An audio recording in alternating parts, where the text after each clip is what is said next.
Good morning everyone, welcome back to GK today. I hope आप सब बिल्कुल ठीक होंगे और आज हम डिस्कस करेंगे 8 फरवरी के सबसे मोस्ट इम्पॉर्टेंट करंट अफेयर्स। चलिए अपना सेशन में स्टार्ट करते हैं।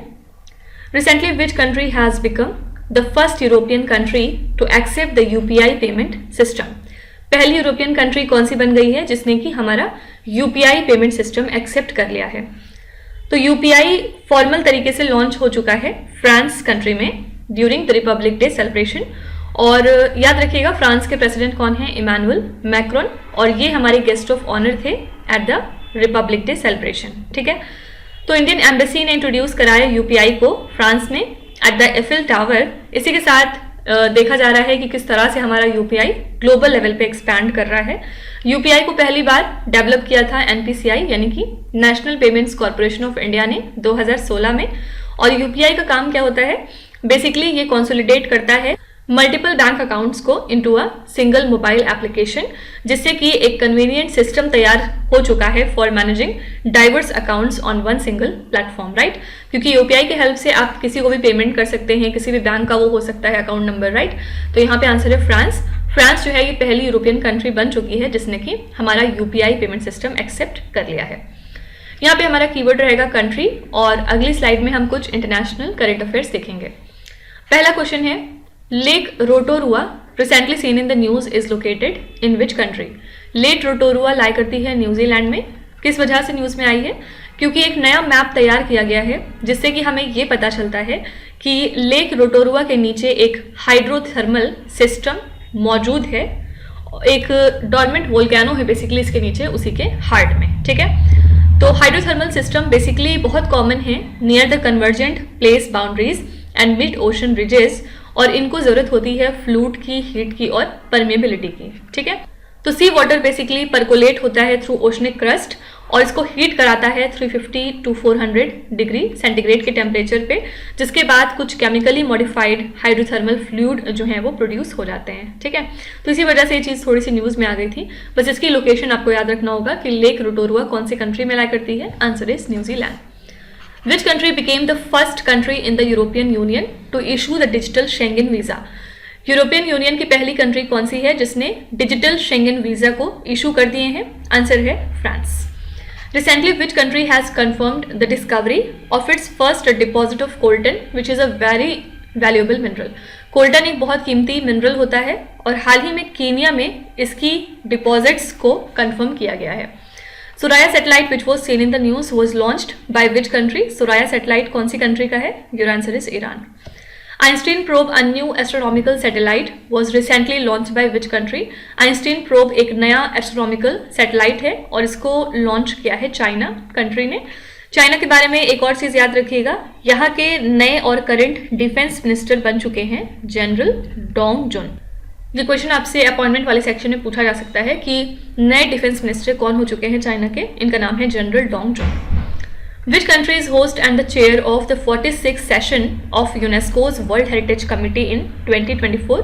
तो इंडिया होस्ट और चेयर हो चुकी है 46th session of UNESCO's world heritage committee की 2024 में। ठीक है, answer is A option.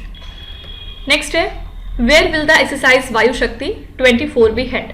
Exercise वायु शक्ति कहाँ पे होगी आपको ये बताना है। तो सबसे पहले ये एक्सरसाइज वायु शक्ति होगी 17 फरवरी को at the Pokhran air to ground range near Jaisalmer in the state of Rajasthan. और इस एक्सरसाइज में हम डेमोन्स्ट्रेट करेंगे इंडियन एयरफोर्स की ऑफेंसिव और डिफेंसिव कैपेबिलिटीज।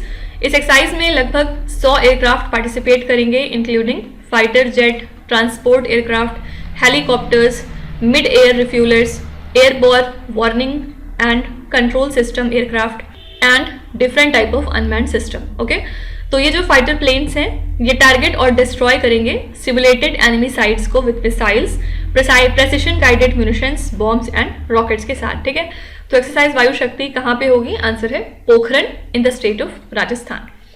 यहाँ पे हमारा कीवर्ड रहेगा एक्सरसाइज। चलिए अगली स्लाइड में हम कुछ एक्सरसाइजेस देख लेते हैं जो आजकल न्यूज में थे। पहला है, which two other countries participated in exercise Desert Knight conducted by the Indian air force? Exercise Desert Knight में कौन सी 3 कंट्रीज हैं जिन्होंने पार्टिसिपेट किया? पहली है इंडिया, सेकेंड है फ्रांस और थर्ड है यूएई।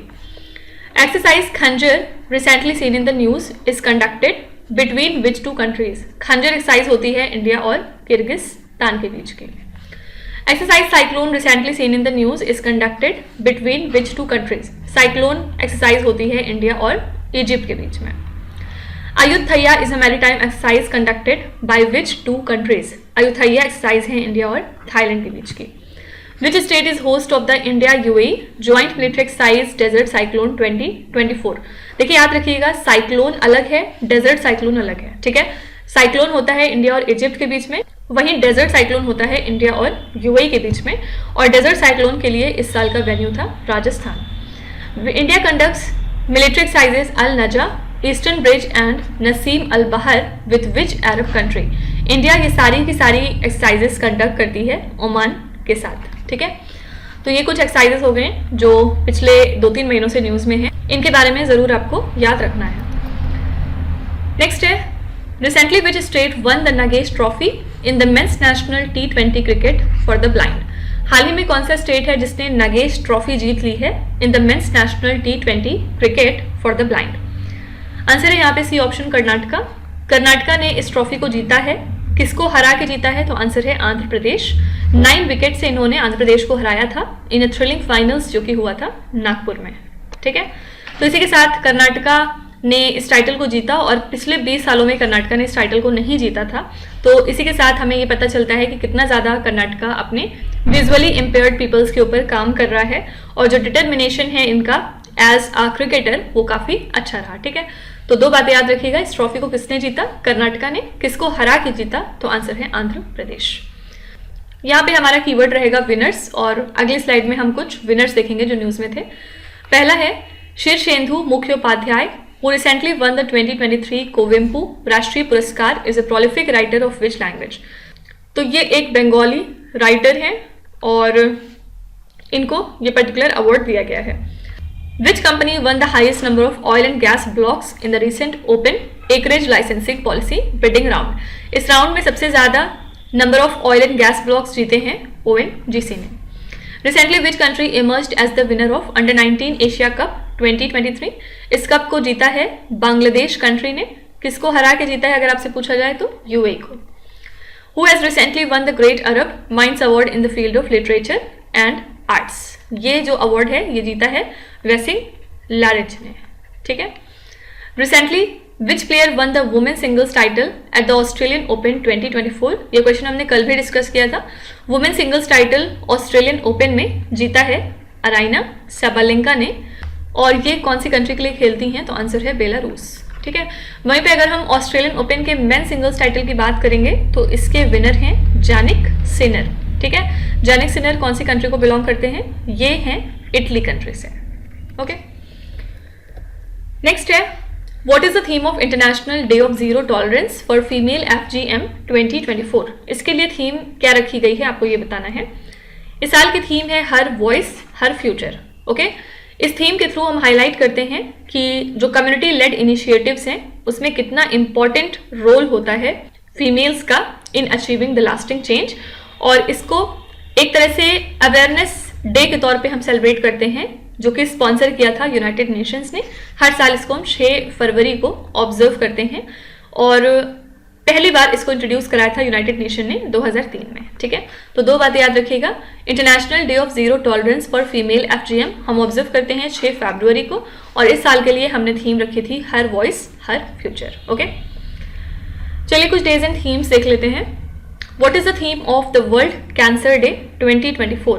वर्ल्ड कैंसर डे के लिए थीम हमने रखी थी क्लोज द केयर गैप. ठीक है, सब लोग कमेंट्स में बताएंगे कि इस डे को हम कब ऑब्जर्व करते हैं. Which Indian state was the theme state of the world's largest international crafts fair, जिसका नाम है सूरज कुंड मेला 2024? तो गुजरात थीम स्टेट रहा इस सूरज कुंड मेला 2024 का. When is the World Neglected Tropical Diseases Day observed every year? हर साल इसको हम 30 जनवरी को मनाते हैं. How many Padma Awards were approved by the President for conferment on the eve of 75th Republic Day? तो इस साल 132 पद्मा अवार्ड्स जो है वो अनाउंस हुए थे और इसका सेग्रीगेशन किस तरह था. इसमें 5 पद्म विभूषण थे, 17 पद्म भूषण थे और इसके अलावा 110 पद्म श्री अवार्ड्स थे. ठीक है, who is the chief guest of Republic day 2024 celebration? अभी मैंने आपको बताया कि इस साल का जो रिपब्लिक डे का सेलिब्रेशन था हमारा, उसमें चीफ गेस्ट थे फ्रांस के president Emmanuel Macron. When is the national voters day observed every year? इसको हर साल हम 25 जनवरी को मनाते हैं, ठीक है। नेक्स्ट है इंटेलिजेंट ट्रांसपोर्टेशन सिस्टम इन डिवावर programme recently seen in the news comes under which ministry? In trans programme जो कि आजकल चर्चे में है, ये किस मिनिस्ट्री के अंतर्गत काम करता है, आपको ये बताना है। एक्चुअली हाल फिलहाल एक समिट हुई थी जिसका नाम है digital India future labs summit 2024, और इस दौरान 3 इंडिजिनस टेक्नोलॉजीज को ट्रांसफर किया गया है 12 इंडस्ट्रीज के पास, ठीक है। कौन सी 3 ये इंडिजिनस टेक्नोलॉजीज हैं? पहला है इसमें थर्मल कैमरा, सेकेंड है CMOS कैमरा, और थर्ड है फ्लीट मैनेजमेंट सिस्टम। तो ये तीनों इंडिजिनस टेक्नोलॉजीज हैं हमारी, जिनको डेवलप किया था CDAC तिरुवनंतपुरम ने। तो इनको ट्रांसफर कर दिया गया है under the in trans programme of ministry of electronics and IT, किनको? 12 इंडस्ट्रीज को। तो ये जो इनिशिएटिव है ये लीड करती है ministry of electronics and IT, और इसके लिए इन्होंने कोलैबोरेट किया with different academic institutes and research and development centres to transform these intelligent transportation system. Basic aim इसका है कि हम ट्रैफिक एफिशिएंसी को इन्हांस कर सकें, इंफ्रास्ट्रक्चर यूसेज को ऑप्टिमाइज कर सकें, और ट्रैफिक इंफॉर्मेशन एडवांस लेवल पे प्रोवाइड कर सकें, ठीक है। और साथ ही इसके अलावा जो सेफ्टी है और कंफर्ट है कम्यूटर्स का, उसको भी हम इम्प्रूव कर पाएं। तो इंट्रांस प्रोग्राम कौन सी मिनिस्ट्री के अंतर्गत काम करता है? आंसर है ministry of electronics and IT। चलिए कुछ रिसेंट न्यूज देख लेते हैं। पहला है dusted Apollo recently seen in the news belongs to which one of the following species? याद रखिएगा ये एक रेयर बटरफ्लाई की स्पेशीज है, और हाल ही में इसको पहली बार स्पॉट किया गया है हिमाचल प्रदेश स्टेट में, इसी वजह से न्यूज में आ गई थी। बेसिकली इसका जो एरिया है जहाँ पे ये पाई जाती है वो लद्दाख तक ही था, लेकिन अब ये बढ़ के वेस्टर्न नेपाल तक भी पहुंच गया है, ठीक है। तो याद रखिएगा डस्टेड अपोलो एक रेयर बटरफ्लाई स्पेशीज है। What is obelisk recently mentioned in the news? Obelisk क्या है आपको ये बताना है। बेसिकली ये class of virus like entities हैं, और साइंटिस्ट ने हाल ही में डिस्कवर किया है इस एंटिटी को जिसका नाम है obelisk with in the human body. तो ये RNA बेस्ड ऑर्गेनिजम्स हैं, और इनका प्रेजेंस देखा गया in the diverse areas of human body. साथ ही इनकी जो पोटेंशियल प्रेजेंस है इन बैक्टीरिया वो अभी भी अनआइडेंटिफाइड है, इसी वजह से न्यूज में थी, ठीक है। तो ओबेलिस्क क्या है? ये class of virus like entities है। What is Candida auris recently mentioned in the news? तो ये एक तरह की फंगस का नाम होता है कैनेडा ऑरिस।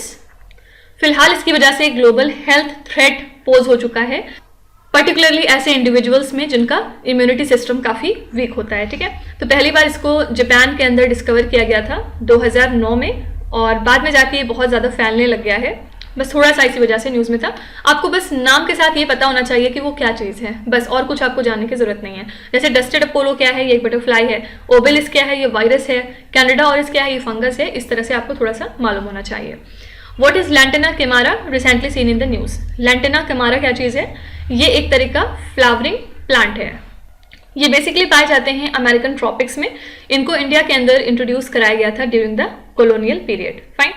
तो ऑल दो इसकी एडेप्टेबिलिटी बहुत हाई है क्लाइमेट चेंज को लेके, लेकिन फिर भी लैंटेना कैमारा ये दुनिया की टॉप 10 इन्वेसिव स्पेशीज में आती है, फाइन। तो इसी वजह से थोड़ा सा न्यूज में था।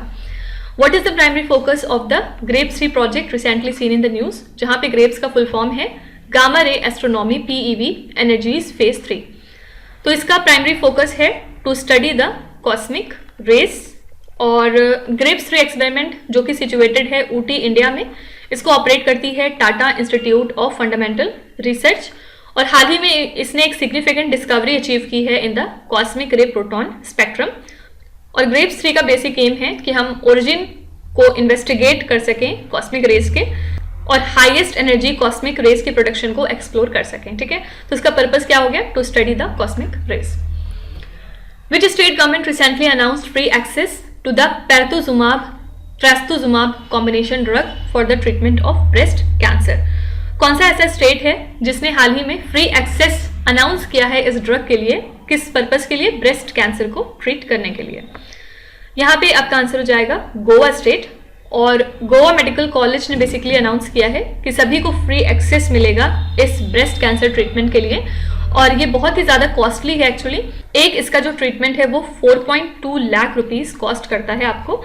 और गोवा इसी के साथ पहला स्टेट हो चुका है इंडिया का जो इस ड्रग को इंटीग्रेट कर रहा है अपने ट्रीटमेंट प्रोटोकॉल में, और ये ऑफर हो रहा है with free of charge in Goa. ठीक है, तो यहाँ के हेल्थ मिनिस्टर ने ये बताया है कि इस इनिशिएटिव का एम है कि हम ब्रेस्ट कैंसर को ट्रीट कर सकें at the very early stage, और लगभग 12 पेशेंट्स जो हैं वो बेनिफिट करेंगे इस स्कीम से एनुअल तरीके पे, यानी कि एनुअली 12 पेशेंट को ठीक किया जाएगा।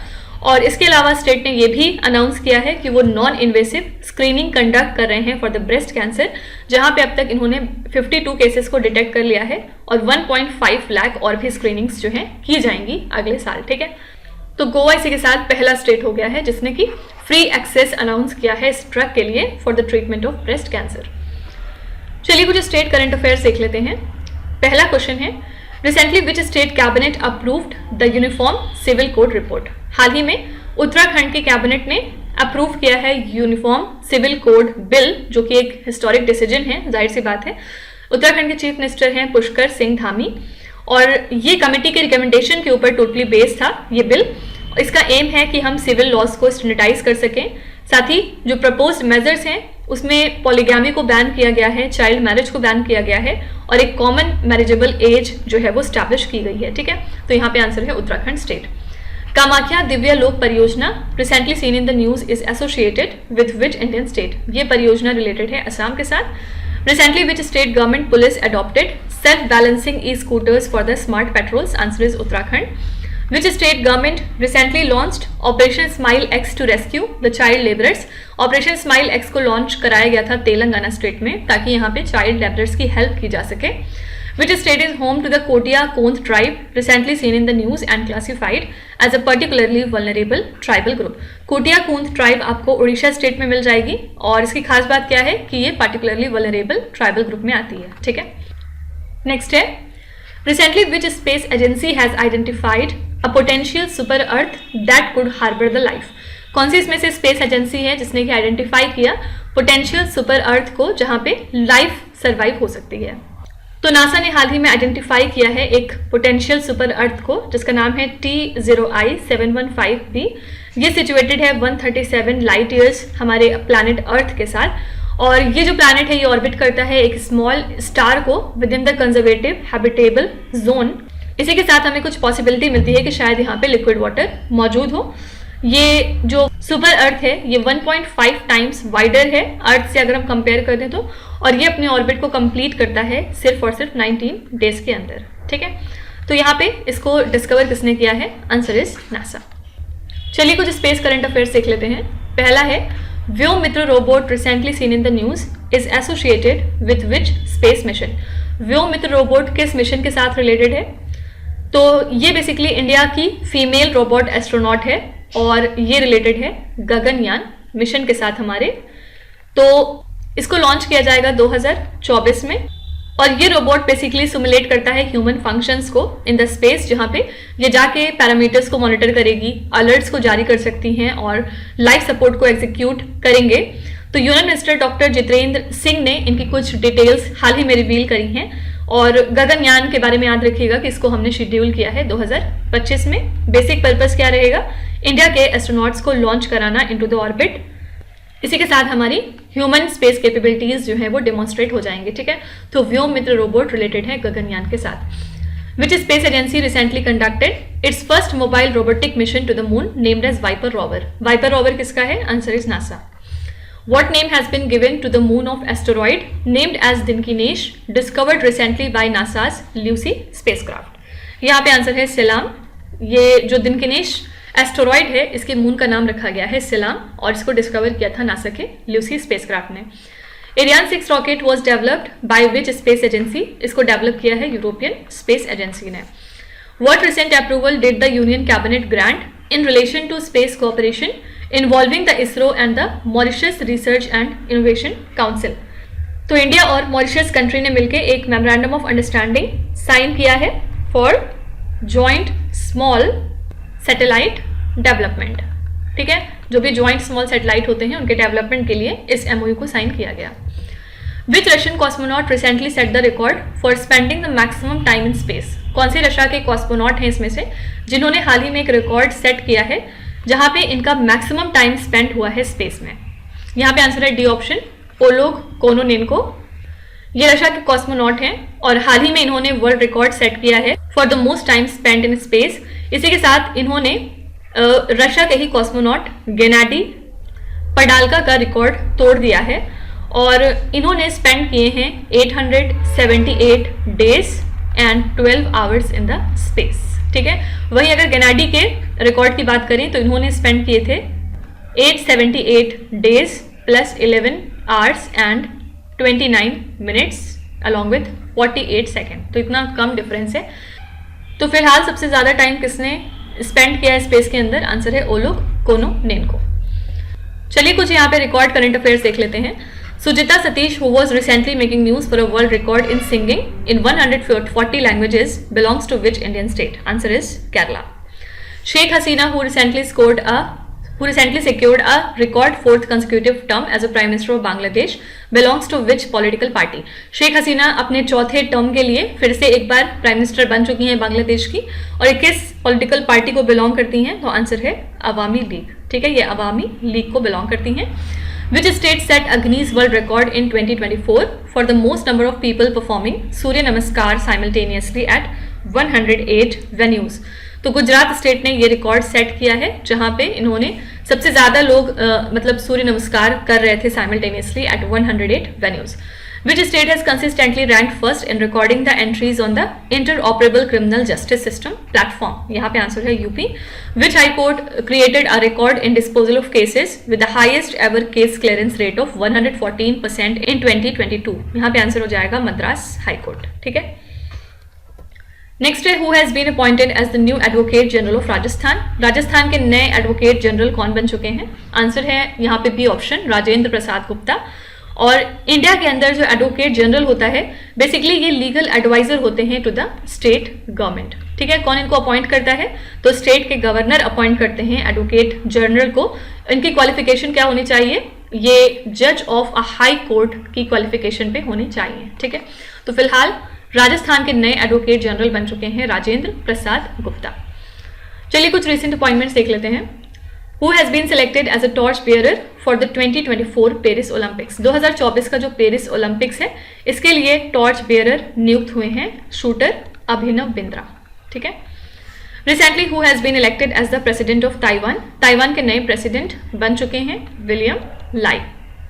Which two entities have been selected as the recipients of the राष्ट्रीय खेल प्रोत्साहन पुरस्कार 2023? इसके लिए कौन सी दो एंटिटीज को चुना गया था? फर्स्ट है इसमें जैन यूनिवर्सिटी और सेकंड है Orissa mining corporation. Who has been recently elected as the presiding officer of the Rajasthan Legislative Assembly? इसके लिए कौन नियुक्त हुए थे? Vasudev Devnani. Joseph Boakai has been elected as the president of which country? Joseph Boakai बन चुके हैं लाइबेरिया के नए प्रेसिडेंट। ओके, लास्ट है where was the centre of excellence on e waste management inaugurated? हाल ही में centre of excellence on e waste management कहाँ पे इनॉग्रेट हुआ आपको ये बताना है। तो आंसर है सीमेट, लेकिन कौन सा सीमेट ये बात इंपॉर्टेंट है। सीमेट क्या है? Centre of materials for electronics technology. Basically ये एक ऑटोनॉमस साइंटिफिक सोसाइटी होती है जो कि काम करती है under ministry of electronics and IT. इसके 3 रिसर्च एंड डेवलपमेंट लेबोरेटरीज हैं। कहाँ कहाँ पे? पहला है पुणे में, सेकेंड है हैदराबाद में और थर्ड है त्रिशूर में। ठीक है, और इसका फोकस होता है क्रिटिकल इलेक्ट्रॉनिक मटेरियल्स का प्रोडक्शन। तो सीमेट हैदराबाद यहाँ पे करेक्ट आंसर है। ये डेडिकेटेड है to develop advanced electronic and strategic materials. Major focus इसका है environmentally friendly e waste recycling technologies को डेवलप करना, ताकि हम इंडिया के 3.2 million tons of electronic waste को रिसाइकल या एड्रेस कर सकें, जिससे कि हमारी रिसोर्स एफिशिएंसी प्रमोट हो जाए। ठीक है, तो ये जो सीमेट का centre of excellence on e waste management है इसको इनॉग्रेट किया गया अंडर पब्लिक प्राइवेट पार्टनरशिप और इसके थ्रू रिसाइकलिंग टेक्नोलॉजीज को बढ़ाया जाएगा for various electronic component. Fine, तो यहाँ पे आंसर है सीमेट हैदराबाद। चलिए यहाँ पे हमारा कीवर्ड रहेगा सेंटर और अगली स्लाइड में हम कुछ सेंटर्स देखेंगे जो किसी ना किसी वजह से न्यूज में आए थे। पहला है recently the union minister of ports shipping and waterways laid the foundation stone for state of the arts Ayush Diksha centre in which Indian city? तो हमारे minister of ports shipping and waterways ने इसकी नींव रखी थी कुछ दिनों पहले भुवनेश्वर सिटी में। भुवनेश्वर कहाँ पे है? उड़ीसा स्टेट में। Recently, Telangana collaborated with which organization to establish Center for the Fourth Industrial Revolution? Telangana ने कोलैबोरेट किया था वर्ल्ड इकोनॉमिक फोरम के साथ ताकि वो स्टैब्लिश कर सकें centre for the fourth industrial revolution. Swarved Mahamandir which is world's largest meditation centre inaugurated recently is located in which Indian city? Swarved Mahamandir दुनिया का सबसे बड़ा मेडिटेशन सेंटर है और ये कहाँ पे लाई करता है? तो आंसर है वाराणसी में। Kambalkonda Wildlife Sanctuary, where Eastern Ghats Nature Interpretation Center is being opened, is located in which Indian state? Kambalkonda Wildlife Sanctuary लाई करती है आंध्र प्रदेश में। और क्यों इंपॉर्टेंट है? क्योंकि यहाँ पे ईस्टर्न घाट नेचर इंटरप्रिटेशन सेंटर को हाल ही में इनॉग्रेट कराया गया था। What is the new name of Ayushman Bharat health and wellness centre? Ayushman Bharat health and wellness centres का नया नाम हो चुका है आयुष्मान आरोग्य मंदिर। ठीक है, तो इसी के साथ हमने आज के सभी इंपॉर्टेंट करंट अफेयर्स को कवर कर लिया। आई होप कि आपने सेशन को काफ़ी एंजॉय किया होगा। जो लोग भी यहाँ पे पहली बार आए हैं मैं उनको बता दूं कि अगर आप हमारे चैनल के साथ रेगुलर रहेंगे तो 15 से 20 दिन में आप अपने मॉक टेस्ट में इंप्रूवमेंट देखने लगेंगे, क्योंकि ना सिर्फ हम करंट अफेयर्स यहाँ पे डिस्कस करते हैं बल्कि जो पुराने करंट अफेयर्स ऑलरेडी हम पढ़ चुके हैं उनका रिवीजन भी करते हैं। और ये रिवीजन डेली बेसिस पे होते हैं एक्सेप्ट फॉर सैटरडे, क्योंकि सैटरडे को हमें ज़्यादा नंबर ऑफ क्वेश्चंस कवर करने होते हैं ताकि हमारा कोई भी क्वेश्चन उस वीक का छूटने ना पाए। अदरवाइज ऐसे हम हफ्ते के 5 दिन में रिविजन भी करते हैं जिससे कि जो भी आपने पढ़ा है वो आपके माइंड में और अच्छे तरीके से सेट हो जाए और जब भी कभी कोई भी क्वेश्चन आप एग्जाम में देखें तो आपको तुरंत स्ट्राइक करें। ठीक है, तो यहाँ पे पर्पस यही है कि आप मैक्सिमम स्कोर कर सकें करंट अफेयर्स के सेक्शन में। इसके अलावा अगर आपको लगता है कि ये लेक्चर्स आपको कहीं ना कहीं हेल्प कर रहे हैं आपके मॉक टेस्ट में या फिर आपके किसी एग्जाम में, तो प्लीज़ आप अपना रिव्यू ज़रूर लिखिएगा कमेंट सेक्शन में, जिससे कि दूसरे फ्रेंड्स हैं आपके वो मोटिवेट हो सकें और हमें भी अच्छा लगेगा सुन के कि आपको ये लेक्चर्स कहीं ना कहीं बेनिफिट कर रहे हैं। चलिए फिर आपके क्विज पे चलते हैं, जहाँ पे स्क्रीन पे आपको 5 क्वेश्चंस दिखाई दे रहे होंगे। ये क्वेश्चंस ऑलरेडी हम पीछे कहीं ना कहीं डिस्कस कर चुके हैं, तो अब यहाँ पे आपको वीडियो को पॉज करना है, हर क्वेश्चन को ध्यान से पढ़ना है और इसमें से आपको जितने भी आते हैं आप उनका जवाब कमेंट्स में मेंशन कर सकते हैं और जो नहीं आते उसके लिए बिल्कुल भी परेशान होने की जरूरत नहीं है। विथ टाइम डेफिनेटली आपका स्कोर इंप्रूव करेगा, बस आपको हमारे साथ कंसिस्टेंट और परसिस्टेंट रहने की जरूरत है।